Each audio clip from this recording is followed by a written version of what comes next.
Assalamualaikum dan salam sejahtera. Anda bersama saya Nina Rozman dan anda sedang menyaksikan Niaga Awani. Seperti biasa jam ini kami akan bawakan pelbagai tumpuan niaga dan ekonomi dari tempatan hingga ke antarabangsa dan bersama ahli panel jemputan selama 1 jam 30 minit untuk anda fahami bagaimanakah lanskap ekonomi ketika ini, dan saya akan mulakan dengan perbincangan ini di mana kerajaan terus mempertingkatkan usaha memperkenalkan teknologi hidrogen hijau di Malaysia bagi memastikan sasaran pendapatan 12 bilion ringgit menjelang tahun 2030 menerusi ekonomi hidrogen tercapai. Malah Menteri Sains Teknologi dan Inovasi Chang Lih Kang yakin kenderaan dikuasakan hidrogen mampu bersaing dengan kenderaan dikuasakan petrol elektrik menjelang 2050. Justru apakah cabaran besar yang perlu kita berikan tumpuan jika Malaysia mahu menang dalam aspek ini? Kita bersama dengan penganalisis industri otomotif Hezri Samsuri. Saya nak ucapkan terima kasih Hezri kerana sudi meluangkan masa bersama kami. Pertama sekali Hezri, apakah komen Hezri sendiri terhadap pengumuman ini, kerana Hezri sendiri telah melihat perubahan industri bukan sahaja di Malaysia, malah di negara kuasa otomotif seperti Jepun. Apa boleh kita capai sasaran ini dan apa cabarannya? Kita memang boleh capai apa-apa objektif ataupun sasaran kita selagi benda itu wujud di dalam dunia ini. Tetapi bila kita cerita pasal hydrogen vehicles ni, kenderaan tenaga hidrogen ni, kita kena tengok pada realiti lah. Sebab berbeza seperti kenderaan bateri electric vehicle ataupun BEV yang ada sekarang, kita dah boleh keluar dan beli terus kereta-kereta EV ini. Bermakna kereta-kereta itu telah wujud, tetapi yang hidrogen ni belum wujud lagi.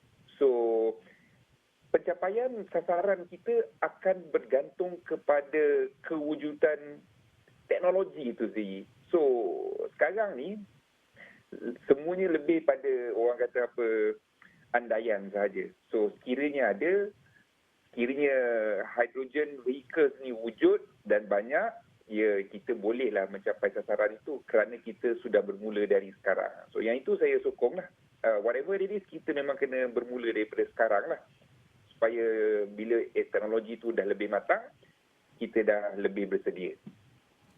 Dan apakah antara pelan hala tuju ekonomi dan teknologi hidrogen HETR cukup lengkap mengambil kira cabaran dan ruang penambahbaikan yang ada, termasuk mewujudkan kepakaran tempatan? Saya kira kita memang dah bersedia lebih awal lagi when it comes to hidrogen hijau ni, daripada segi kepakaran dan juga infrastruktur dia apa semua tu memang kita dah bersedia lah. Bermakna sekiranya industri kereta hidrogen ini mula matang, kita dah jauh lebih bersedia daripada kita dengan kereta elektrik. Tetapi dalam masa yang sama juga, ada ramai orang terlupa bahawa dalam industri kereta elektrik ni, battery electric vehicle ni, kita sebenarnya antara pemula di Asia Tenggara ya.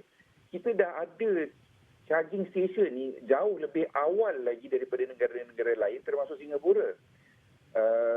Tetapi permulaan memang Malaysia selalu hebatlah. Kita selalu we are already there, kita dah start dulu apa semua ni.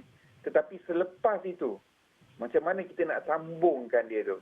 Yang itu, macam mana kita nak continue, macam mana kita nak teruskan lagi usaha tu? Yang itu selalunya Malaysia sedikit slow. So kali ini kalau dengan hidrogen, saya berharap agar kita dah start sekarang ni, tetapi dia sentiasa ada pembaharuan daripada segi infra ataupun apa. Cuma kita kena berhati-hati kerana teknologi kenderaan hidrogen ini masih lagi belum matang. Orang ramai masih tak boleh nak beli kat mana-mana lagi.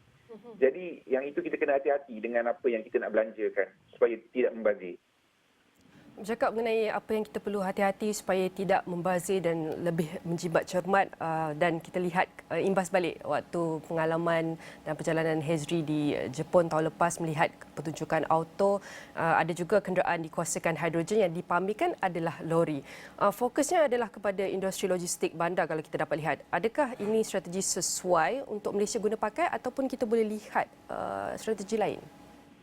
Sebenarnya satu dunia melihatkan hidrogen ini lebih sesuai untuk kenderaan komersial kerana kenderaan komersial bertenaga bateri dianggap terlalu berat. Ya. Selagi teknologi bateri tidak diperbarui, kenderaan komersial akan memerlukan bateri-bateri yang besar dan berat. So hidrogen dilihat sebagai alternatif yang terbaik. Dalam masa yang sama juga kita masih lagi tidak ada banyak kenderaan-kenderaan komersial yang bertenaga hidrogen. Tetapi yang ini ni lebih mudah untuk dihasilkan kerana piawaiannya lebih rendah dan penggunaan dia lebih khusus. So yang itu saya rasa kita boleh berikan fokus yang lebih ke hadapan untuk itu. Pada pendapat saya, penggunaan kenderaan komersial menggunakan tenaga baru ini jauh lebih mudah untuk dicapai daripada kenderaan awam kerana dia lebih tersusun dan dia lebih niche. Maknanya pasaran itu lebih terhad, jadi lebih mudah untuk dikawal dan diseliakan. Dan dalam konteks penyelidikan dan pembangunan R&D teknologi hidrogen di Malaysia, apakah antara cabaran utama yang dihadapi oleh industri ini dan bagaimana Malaysia berada dalam persaingan global dengan teknologi hidrogen lain di pasaran terbuka open market? Well, cabaran utama ialah willingness, kemahuan untuk menggunakan tenaga-tenaga baru, especially hidrogen ini.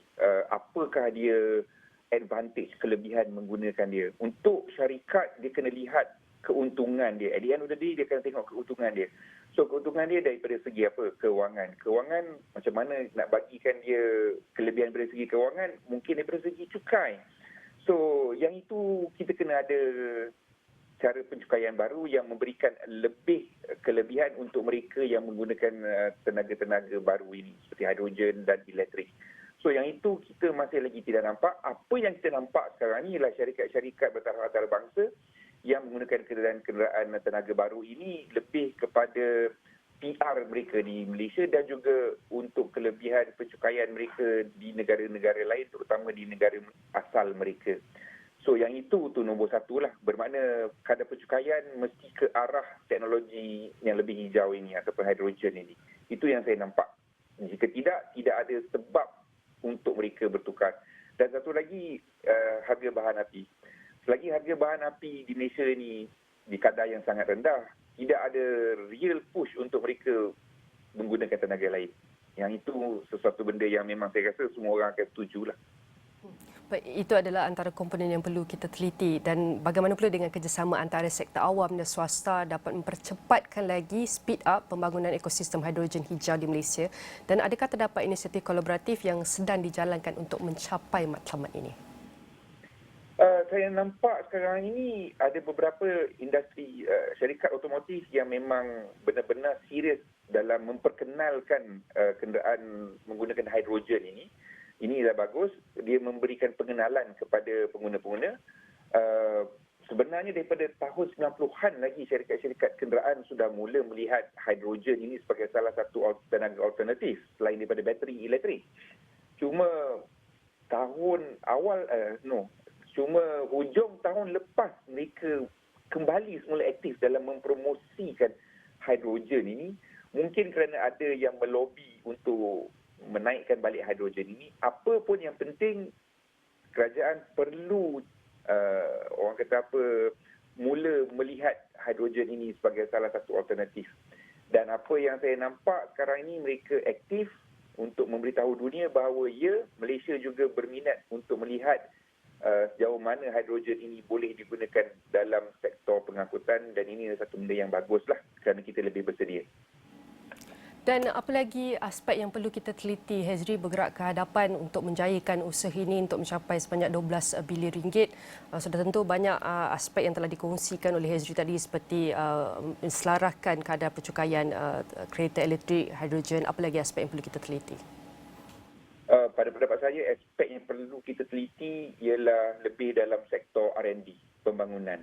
So, kalau boleh kita hendak ada teknologi tempatan dalam industri hidrogen ini supaya kita tidak perlu membawa masuk teknologi ataupun komponen.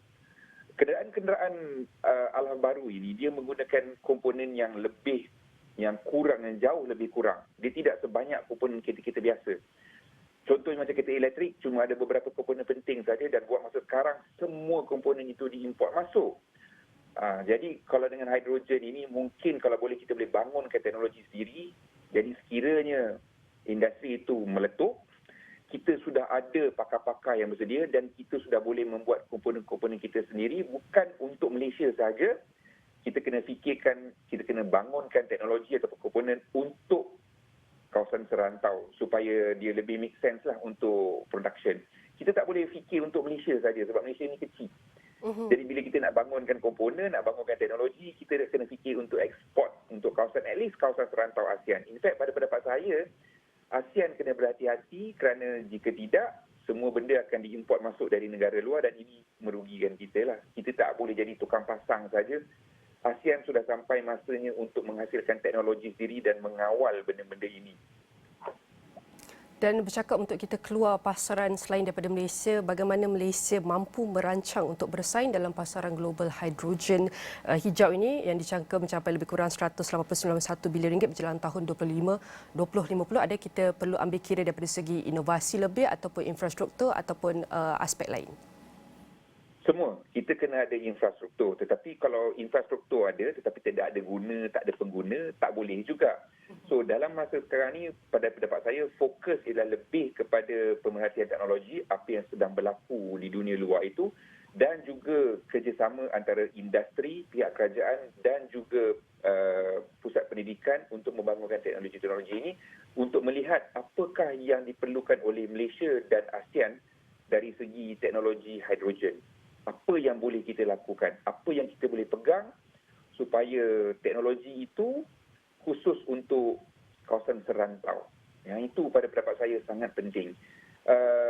Kita ASEAN memang tak boleh untuk stand alone sebagai sebuah negara saja. Kita dah kena jadi satu superpower di dalam kawasan rantau inilah supaya dia lebih orang kata apa, berbaloi untuk kita melabur daripada segi pembangunan apa-apa teknologi ataupun komponen. Yang itu yang apa yang saya nampak lah. That is more important than anything else.